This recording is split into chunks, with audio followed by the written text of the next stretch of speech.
చివరిగా ఒక శివస్థుతి చేసి నేను విరమిస్తాను. పసితనము పోలేదురా శివ,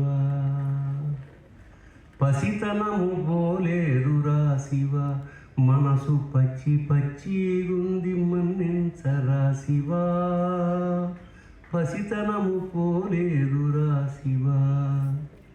కామము బుసగొట్టి కాటేయ చూస్తోంది, కామము బుసగొట్టి కాటేయ చూస్తోంది, పట్టి నీ మెడలోన బంధించరా శివ, పసితనము పోలేదురా శివ, మనసు పచ్చి పచ్చి గుంది మన్నించరా శివ.